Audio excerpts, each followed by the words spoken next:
Magandang araw po sa inyong lahat mga kababayan. Narito po kaming muli para maghatid po sa inyo ng mga latest na balita mula po sa loob at sa labas ng bansa. At maraming salamat po muli sa patuloy ninyong panonood dito sa ating channel. Kaya nangangako po kami na ibibigay po sa inyo ng buong buo at detalyado ang bawat balita para maging aware po kayo hindi lamang dun sa mga nangyayari sa ibabaw, kundi pati yung mga kwentong nakatago sa ilalim ng bawat pangyayaring ito. So sa episode na ito mga kababayan ay pag-uusapan po natin itong bagong gera. Bago na naman ito. Bagong gera na nagaganap po ngayon sa mundo. And by this time, mas malapit na po sa Pilipinas. Yes, yung gera ay nagaganap mismo dito sa Timog Silangang Asya at parehong member pa po ng ASEAN. Kahapon po ay sumiklab na po kasi ang gera sa pagitan ng Thailand at Cambodia dahil nga po sa agawan dyan sa kanilang mga border. Nagsimula po sa isang lumang mapa na lalo pang pinalala ng nag-leak na telephone conversation hanggang sa nauwi na nga po sa pagpapakawala ng mga bomba. Paano nga ba humantong sa gera ang Thailand at Cambodia na pareho pa namang member ng isa sa pinakamatibay na regional organization sa mundo? So yan po yung ating tatalakayin sa episode na ito. Diyan lang po kayo at susunod na po ang ating mga balita.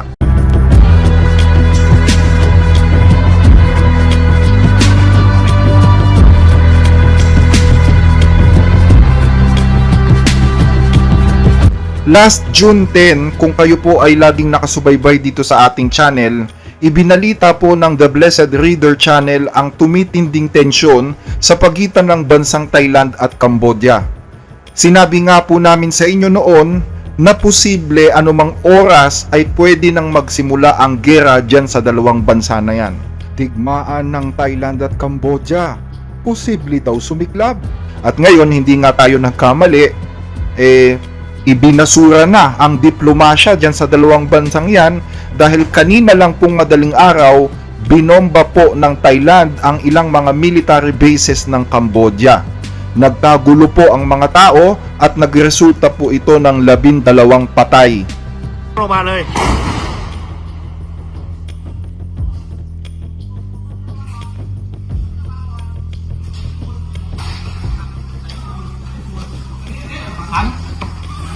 Báo này.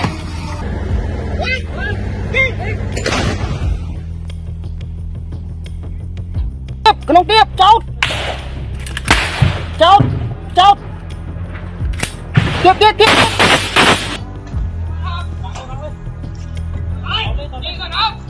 Mùa thổ là đặc sản.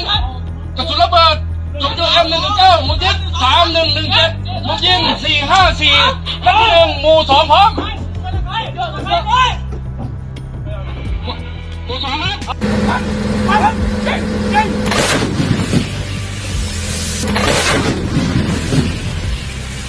Ang ugat po ng hidwaan ng Thailand at Cambodia ay ito pong teritoryo na kung tawagin ay Emerald Triangle.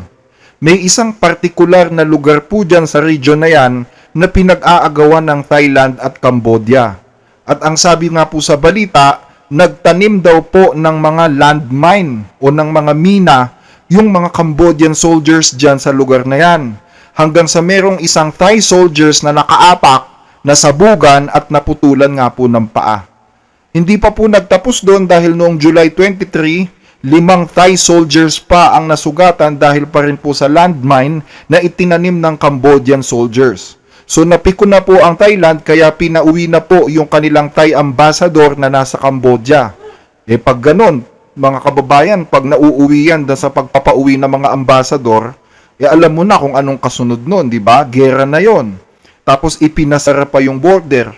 Given the current situation, it is necessary for Thailand to close various border points for the purpose of protecting our sovereignty, territorial integrity, and the safety of the people in the border areas.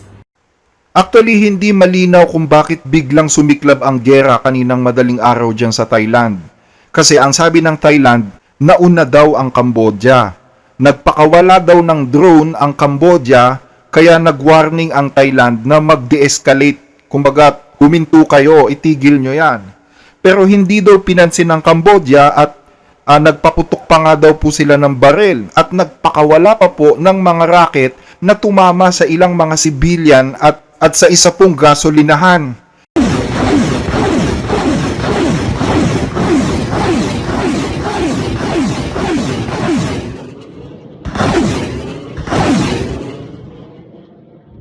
Tinamaan din daw po ang isang branch ng 7-Eleven dyan sa Cape Province sa Thailand.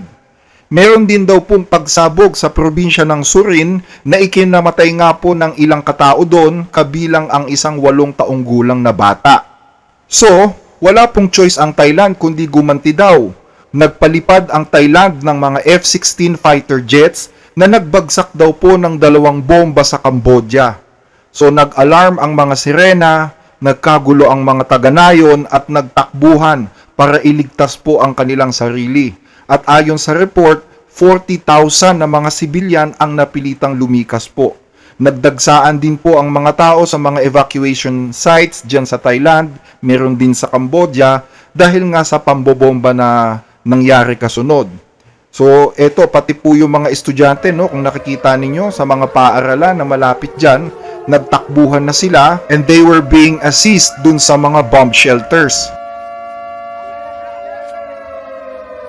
นี่ได้ยินเสียงปืนแบบดังป๊อกป๊อกป๊อก We heard gunshots, bang, bang, bang, and then the continuous boom, boom sounds of explosions. I turned to my mother and I said, "Oh my God, Mom, Mom, get in the car." And we rushed off. At kasunod na nga po nito ay sumiklab na po ang bakbakan. 12 tao po ang patay. At sa isang iglap, ang dating tahimik na border ay naging isa na pong war zone. Pero syempre, iba naman po ang kwento ng Cambodia. Ang kwento ng Cambodia, lumabag daw po kasi ang Thailand sa kasunduan at sila pa daw yung unang umatake. So wala din daw silang choice kundi gumante. Actually po ay nashock nga po ang mga tao, both yung mga Cambodians at mga Thai citizens. Kasi hindi nila inaasahan na aabot nga sa ganito dahil for 40 years, hindi naman daw po nangyari yung ganito. Kahit matagal na yung pinag-aawayan nila, no? Sa ngayon po ay mayroon na pong 6 na lugar sa border ng Thailand at Cambodia ang apektado na po ng labanan. Meron na pong mga nagaganap na confrontation dyan sa mga parte na yan. Diyan sa mga lugar na yan, nadidinig na po yung liparan ng mga jets, pagpapakawala ng mga missiles mula sa mga rocket launchers at mga putok po ng baril. So parang lalo pang lumalala ang tensyon dyan, mga kababayan. Nananawagan na rin po ang bansang Cambodia sa United Nations na magkaroon na ng emergency meeting ang United Nations Security Council. Nananawagan din ang Thailand ng de-escalation pero ayaw daw po nilang makipag-usap sa Cambodia. Parang malabo yata yun, ano? Nananawagan sila ng ceasefire pero ayaw nilang makipag-usap. At ito namang Cambodia is nananawagan ng emergency meeting sa UN. Ayan, nakikita nyo mga kababayan na mayroon na pong mga dinala sa ospital, mayroon ng mga binawian ng buhay, at pinangangambahan nga po ngayon na baka tumagal itong gerang ito, no? Na ang dasal naman natin, huwag naman. Kasi kawawa naman yung mga inosenteng tao, lalo na dyan sa Cambodia. Kasi kung tutuusin, kawawa po ang Cambodia kapag lalong lumala itong gerang ito. Ang Thailand po ang pinakasophisticado at advanced na air force sa buong Southeast Asia. Habang ang Cambodia naman, walang fighter jets yan kahit isa. Hindi nyo ba alam yun mga kababayan? Ang Thailand, ang pinakamalakas na armed forces dito sa Southeast Asia maliban sa China. Napakalakas ng kanilang air force. So madaling makakapagdeklara ng air superiority ang Thailand. Madaling masasakop ng Thailand ang himpapawid ng Cambodia at pwede na nitong bombahin ang lahat ng target sa ground at mas maraming tao po ang mamamatay tulad ng nangyari sa Iran, ano? At pagdating naman po sa sundalo, 124,000 ang sundalo ng Cambodia, pero ang Thailand ay 245,000. So doble. 28 po ang F-16 jet fighter ng Thailand habang ang Cambodia wala kahit isa. At karamihan pa ng mga gamit pandigma ng Thailand ay binili pa sa US at napakalaki rin po ng kanilang budget sa military expense. So kung lalala itong gerang ito, talagang kawawa ang Cambodia. Maraming mamamatay dyan. Sa ngayon po ay nag-aalala na rin ang China na baka lumala ang gulo dahil may investment sila sa Cambodia at may maayos silang relasyon sa Thailand. Sabi ng China, pero I doubt. Baka nga pabor pa sa China kasi makapagbenta pa sila ng mga gamit nilang palyado, di ba? So kikita pa sila. Habang ang ASEAN naman po ay nananawagan na po ng de-escalation, pero hanggang doon na lang. Kasi ang balita natin, tahimik lang muna ang mga bansa sa ASEAN eh. Yes, nanawagan na po ang Malaysia as leader for this quarter ng ASEAN, pero hanggang doon na lang. Wala nang ibang mga hakbang. Hindi pa natin alam kung anong magiging mga future steps ng ASEAN kung sakaling lumala nga po itong gulo na ito. At naghihintay pa rin po tayo kung sinong mamamagitan o magiging mediator dito sa dalawang bansang ito para matigil yung gulo nila. However, ang balita po natin is nag-offer na po yata ang US at ang China na maging mediator o mamagitan para matigil na itong digmaang ito, no? Pero yun nga ang sabi, the latest news is tinanggihan po ng Thailand ang anumang mediation, mga kababayan. At ang sabi pa po ng acting Prime Minister ng Thailand is pwede pa daw maging full-scale war ito. ประเทศต้องการความสามัคคีของคนในชาติ At this time, the country needs national unity. The events that have occurred involve invasion, encroachment, and harm to the lives of our people. As I've said, the situation has intensified and could escalate into a state of war. For now, it's just clashes using heavy weaponry. ยังถือว่าเป็นการปะทะกัน It's premature for me to say how long the conflict would end. You know, Thailand wants the conflict to end as soon as possible. But first of all, before anything, the cessation of violence, the Cambodian side must stop. A lot of our allies, our friends, you know, countries like United States, China, has called us and to verify the facts and showed concern, and they did ask, they did offer that if needed, they are ready to help facilitate dialogues. In our position on this is that we don't think we need any mediation from a third country yet. Kung ganun, wala pa talagang definite time kung kailan hihinto ang gera ng Cambodia at Thailand. At kung tatagal yan, posibleng mas lumawak pa ang lugar na magiging cover ng digmaan at mas marami pang tao ang maapektuhan, ano? Pero ang sabi po ng Thailand, hindi pa naman daw gera ito. Di pa naman daw kasi sila nagdedeklara ng gera. Kumbaga ano lang to, sigalot, away lang to. Kaya pwede pang pag-usapan. Ayaw namin ng anumang karahasan na hindi sumusunod sa mga pamantayan ng international law. Higit pa rito, ang nangyayari ngayon ay hindi pa isang digmaan, kundi sagupaan lamang.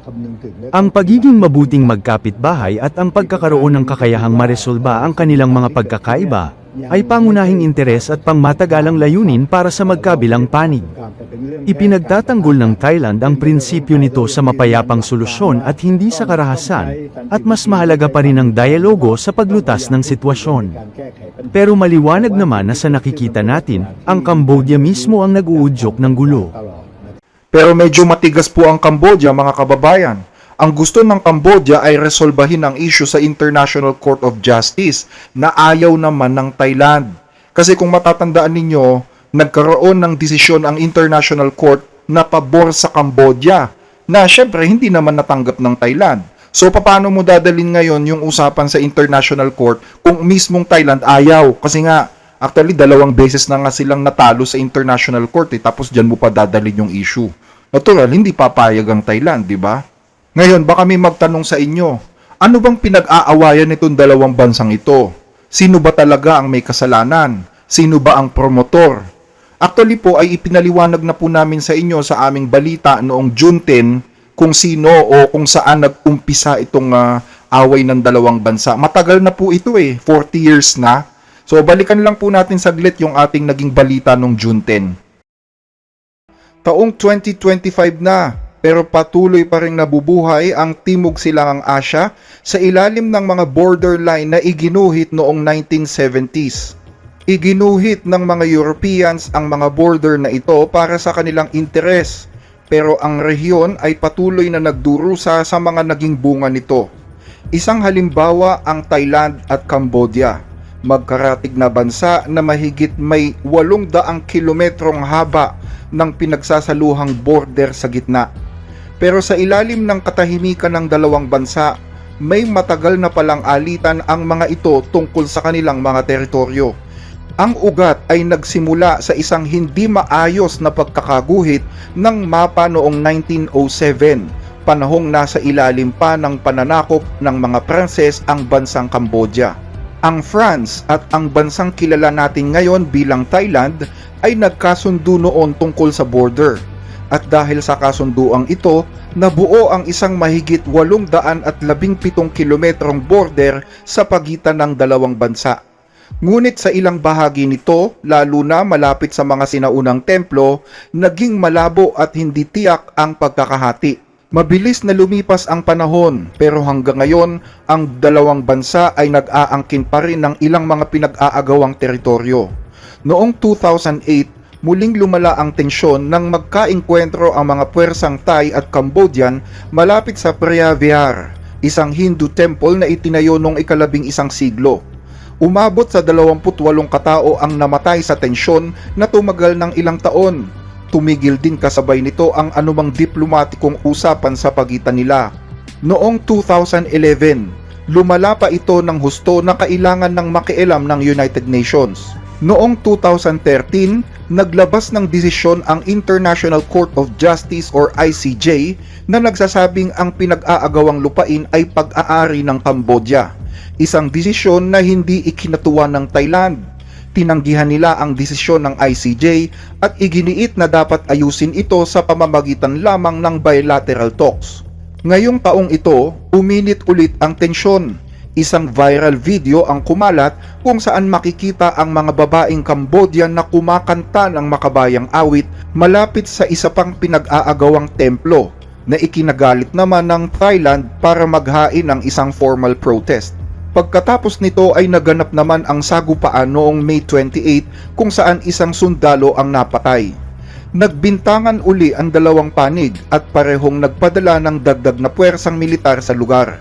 Isinara ng Thailand ang dalawang border crossing nila para sa mga turista. Ayon sa Thai Army, handa silang ipagtanggol ang pambansang soberanya.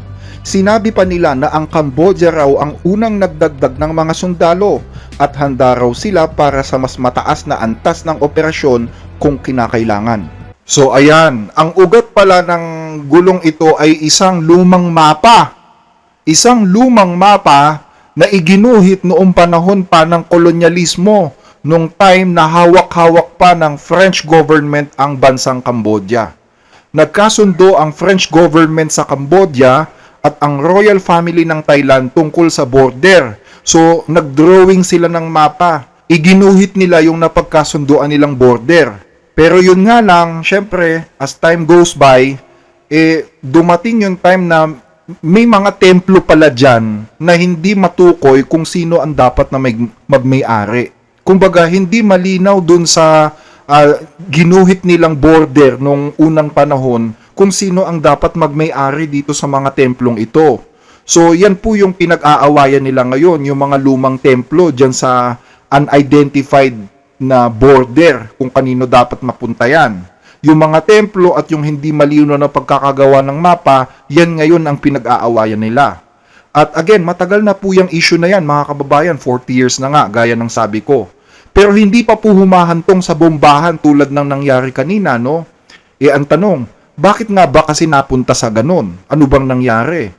Well, kung ako ang tatanungin ninyo, ang basa ko dyan kasi may bahid ng politika yan eh. Ito, papaliwanag ko. Noong last June 17 ng taong ito, June 17, 2025, isang phone call ang nag-leak sa pagitan ng Prime Minister ng Thailand na si Paetongtarn Shinawatra at ni Hun Sen na Senate President ng Cambodia. Nag-usap sila sa telepono personal. Pero nag-leak yun, yung usapan na yon. At merong mga nabanggit doon na hindi nagustuhan ng mga tao sa Thailand. Kaya sinuspinde yung Prime Minister dyan sa Thailand eh. At nung suspindihin siya, doon na po nag-umpisa yung gulo. So, gusto nyo bang madinig yung buong usapan nitong dalawang leader na to? Makikinig tayo ng ng sikretong usapan ng dalawang leader. So dyan lang po kayo, ito pakinggan ninyo mga kababayan. Pakitanong naman kung kumusta na siya. Mabuti naman. Pag-usapan natin yung hidwaan sa mga border natin. Pareho naman tayo Ginoong Hansen, na gusto ng kapayapaan para sa mga bansa natin. Ayoko sanang makinig si Uncle sa mga tao na nasa kabilang partido.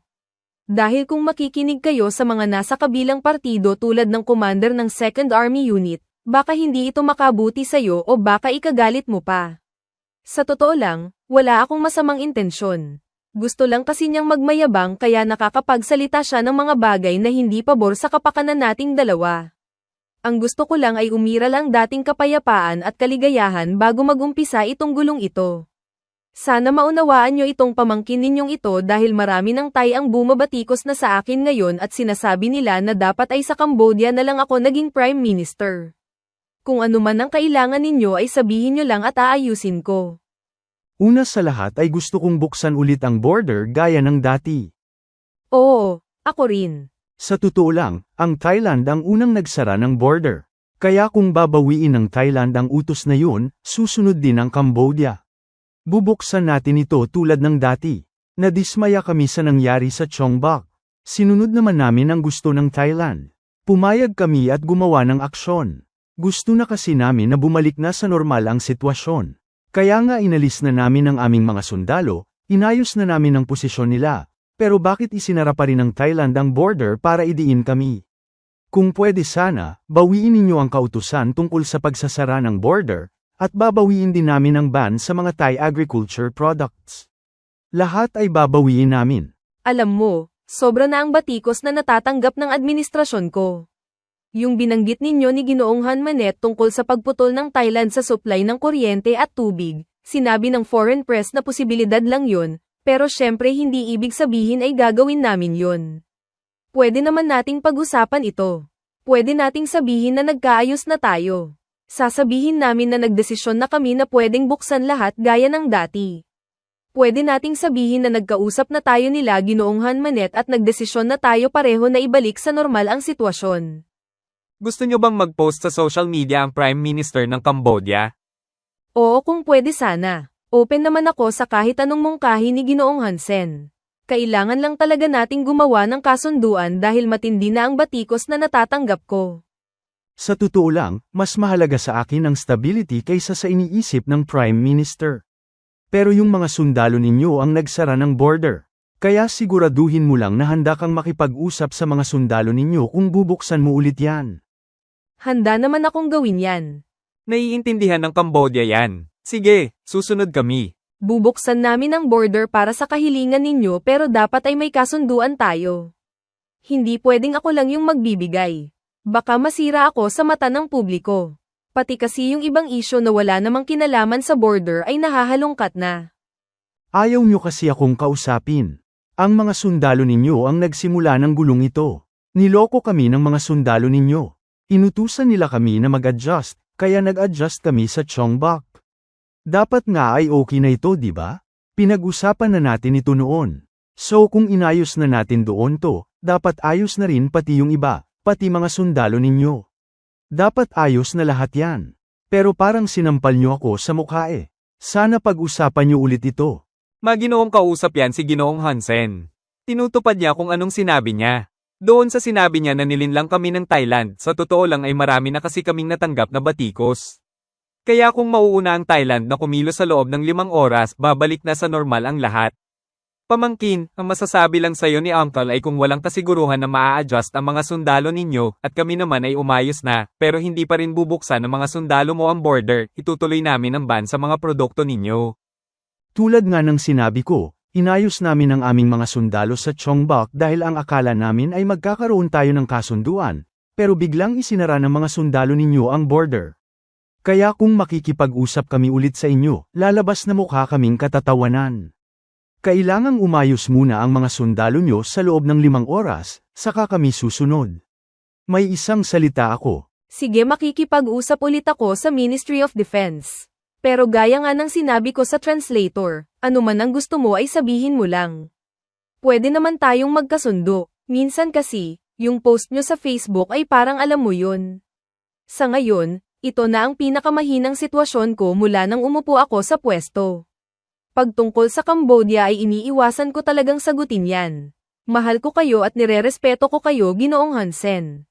Kaya kung may gusto kayo ay sabihin nyo lang sa akin ng direkta.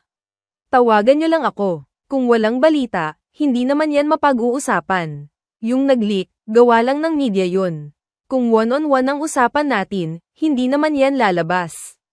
Ngayon, dahil ayokong lumala pa ito, dadalhin ko ito sa Ministry of Defense. Kung sasabihin nilang ang mga sundalo namin ang nagsara ng border, makikipag-usap ako sa kanila para maayos ito. Ipapaabot ko na lang sa translator ang magiging desisyon. Kita mo yan, ang tingin ng publiko ay parang personal na ang alitan natin. Tayong mga leader ng bagong henerasyon ay hindi dapat magkaroon ng gera. Kung may gera ang mga bagong leader, hindi yan makakabuti sa parehong panig. Si Han Manet ay bagong henerasyon din, di ba? Sinabi naman ni Prime Minister Hun Manet na ang post niya sa social media ay for public information lamang. Hindi yan para saktan ang Thailand. Pero kung maaayos mo ang pagbubukas ng border, wala kayong magiging problema sa amin. Tapos ang usapan. Siyempre, kakausapin ko ang Ministry of Defense for formal confirmation lang, dahil kailangan ko pa ring makausap ang army namin. Pero siyempre, mag-uutos din ako. Gusto ko lang makasiguro 100%, saka ko sasabihin sa inyo. Ayokong magbigay ng initial report kung hindi pa naman ako sigurado. Maaayos namin ito. May iba pa ba kayong gustong sabihin, Madam Prime Minister? Wala na. Sa tingin mo ba ay may nakalimutan pa? Sa palagay ko'y wala na. Salamat, Ginoong Hansen. Uulitin ko lang, madam. Hindi kami nakikipagnegosasyon dahil ang Thailand ang nauna dito. Niloko nyo kami sa pag-a-adjust ng mga sundalo namin. Nang sabihin ninyo na maaayos ang lahat kapag inayos namin ang mga sundalo namin, ay bigla nyo namang isinara ang border. Kaya dapat nabawiin ng Thailand ang closure ng border. Kapag ginawa nyo yan, susunod ang Cambodia. Babalik sa dati ang lahat. Sige, sasabihan ko kayo kapag may update na. Maghihintay si Ginoong Hansen kapag naayos nyo na lahat.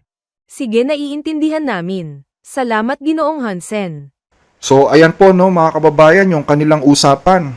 Kung mapapansin ninyo, mukhang wala namang problema eh. Mukhang nagkakaintindihan naman sila. Pero doon kasi dun sa unang statement ng Thai Prime Minister, sinabihan niya kasi na mayabang yung mismong commander ng 2nd Army Unit ng Thai Armed Forces. Biruin mo, Prime Minister ka, no? Tapos sinabihan mo ng mayabang yung iyong sariling mga sundalo sa harap mismo ng isang dayuhan, kalaban nyo pa. Parang siniraan mo yung sundalo nyo sa mismong mga kalaban nyo. Ganyan po yung naging dating nitong phone conversation doon sa mga tao dyan sa Thailand. Well, pinakinggan naman natin yung phone conversation. Kung ako tatanungin ninyo, in my personal opinion, parang wala namang problema. Actually, okay na sana eh, di ba? Okay na sana yung naging usapan. Yun nga lang, sumablay dito. Dapat sana hindi na niya sinabi yun, ano? Tapos tinawag pa niyang uncle yung Prime Minister ng Cambodia na ang dating tuloy sa publiko is parang sobrang close nitong dalawa. Pero mo tinawag niyang uncle yung Prime Minister ng Cambodia at siya naman ay tinawag na niece o pamangkin. Eh kaaway ng Thailand yung mga kausap nito, so parang hindi maganda nga naman sa pandinig kung ikaw ay isang Thai citizen. So nag-leak po itong call conversation na ito na ikinagalit po ng mga tao sa Thailand. At alam nyo ba kung sino po ang nag-leak? Kung sino ang nagpalabas niyan? Yung mismong kausap nung Prime Minister din. Yung kausap din niya, yung Senate President ng Cambodia na si Hun Sen. Kaya na-shock siya eh. Nagulat siya eh. Bakit yung mismong kausap niya, yun din ang nagpalik eh. Ang ayos-ayos ng usapan nila. Well, ang sabi ni Hun Sen, ginawa niya daw po yun para ipakita sa Thailand kung gaano kasalbahe itong Prime Minister nilang babae. Pero alam nyo, habang pinag-aaralan ko kasi itong report na to, ang basa ko kasi dito mga kababayan, posible na itong conversation na ito ay nangyari matagal na. Posible na nainip itong si Hun Sen dahil hindi pa rin nabubuksan yung border na isinara ng Thailand Army. Siguro natatagalan na, naiinip na siya, hindi pa rin nagaganap ng Prime Minister yung kanyang ipinangako, no?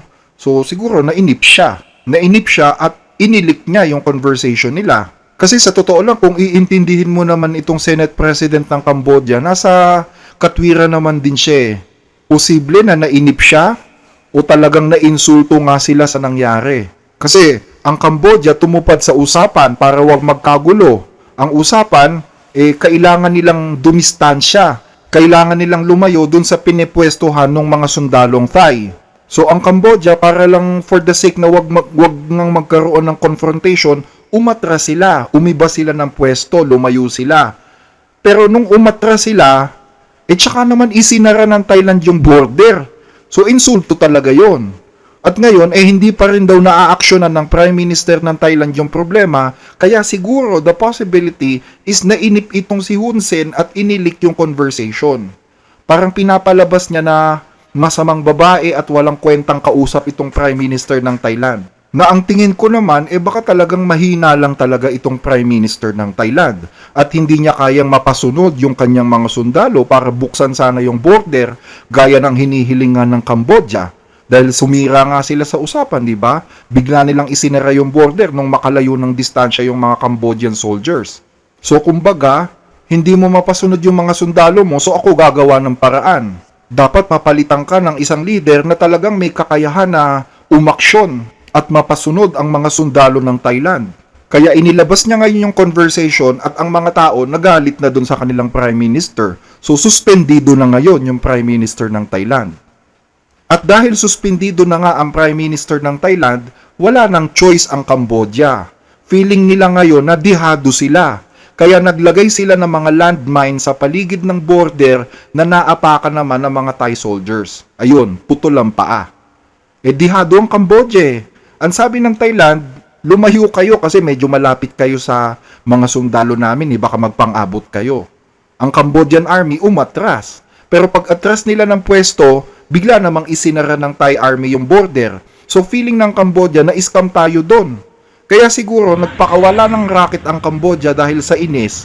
At syempre gumanti ang Thailand. So bakbakan na nga. At yung Prime Minister suspendido dahil sa sinabi niyang hindi maganda dun sa kanilang military. Kaya alam nyo, sa mundo ng politika mahirap talaga magtiwala eh. Maganda yung usapan nyo ngayon pero bukas magkaaway na kayo. Siniraan ka na pala. At sa politika, kung hindi mo magagawa yung mga sinabi mo, yari ka. Dahil dyan sa sinabi mo, hahatulang ka ng mga kapwa mo politiko at ng publiko. At higit sa lahat, kung politiko ka, dapat close ka sa mga militar. Para kung hindi mo man sila mapasunod in authoritative way, mapakiusapan mo man lang sila na sumang-ayon dun sa iyong kompromiso, di ba? So ngayon, ang tanong, tatagal ba tong gerang ito? Well, depende yan. Depende yan. Nasa kamay ng Thailand ang bola. Kung hindi nila bubuksan ang border na isinara nila, hindi titigil ang Cambodia sa provocation. Totoo na sila ang nagpo-provoke, ang Cambodia ang nagpo-provoke. Tama yung sinabi ng acting Prime Minister. Kasi, dihado ang Cambodia. Naloko sila eh. At sinisisi nila itong Prime Minister ng Thailand dahil siya yung Prime Minister pero hindi niya napasunod yung army. So sila yung dihado, natural sila yung mainit ang ulo, nasa kanila ang provocation. Kasi naman dyan sa Thailand, ang army kasi sa Thailand, hindi katulad dito sa Pilipinas yan eh. Ang mga army dito sa Pilipinas, kung anong sinabi ng presidente, yun ang sinusunod eh. Hindi sila nakikialam sa sibilyan. Basta sila, ang trabaho nila ay ipagtanggol ang bansa, hanggang dun lang sila. Kung anong order sa kanila, susundin nila yon. Pero sa Thailand, hindi. Ang mga army sa Thailand nakikialam sa desisyon ng politika. So, nagdesisyon ang army kahit hindi sinabi ng Prime Minister. Isinara nila yung border kahit walang order sa kanila. Ngayon, ito namang Prime Minister, wala namang guts o wala namang kakayahan para baguhin yung naging desisyon ng army. Sabi siguro ni Hun Sen, mahina ka pala, lumayas ka na lang dyan. Hinanapan niya ng butas yung usapan nila sa telepono tapos inilik niya sa media. So, ganun po yung posibleng nangyari dyan mga kababayan, ano? And I think hanggang dito na lang po yung ating discussion. Sana po ay may mga natutunan kayo. Kung nagustuhan nyo po yung ating naging usapan, pwede nyo pong i-like ang video ito dahil malaking tulong po yan sa aming mga content creator. Pwede rin po kayong mag-subscribe para updated kayo sa ating mga topic. Muli po ay maraming salamat po sa inyong walang sawang pagsubaybay at magandang araw po sa inyong lahat.